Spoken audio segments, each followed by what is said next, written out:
விஜயின் தமிழக வெற்றிக் கழக மாநாட்டிற்கு காவல்துறை அனுமதி அளித்துள்ளது.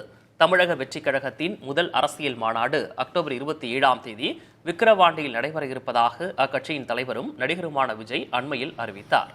மாநாட்டுக்கான அனுமதி மற்றும் பாதுகாப்பு வழங்கக் கோரி அக்கட்சியின் பொதுச் செயலாளர் ஆனந்த் விழுப்புரம் எஸ்பி அலுவலகத்தில் மனு அளித்திருந்தார்.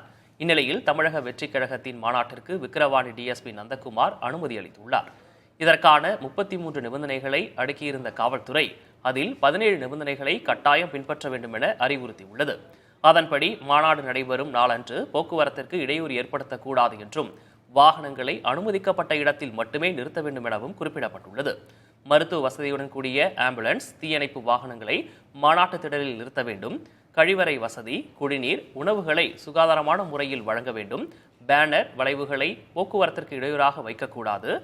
மாநாட்டிற்கு விஜய் வரக்கூடிய வழிகளில் தடுப்புகள் அமைத்திருக்க வேண்டும் என்றும் காவல்துறை நிபந்தனை விதித்துள்ளது. இதனிடையே தமிழக வெற்றிக் கழகத்தின் நிர்வாகிகள் கூட்டம் பொதுச் செயலாளர் ஆனந்த் தலைமையில் இன்று நடைபெறுகிறது. மாவட்ட பொறுப்பாளர்கள் உள்ளிட்டோர் பங்கேற்கும் இந்த கூட்டத்தில் மாநாட்டிற்கான ஆயத்த பணிகள், ஏற்பாடுகள் உள்ளிட்டவை குறித்து ஆலோசிக்கப்பட உள்ளன.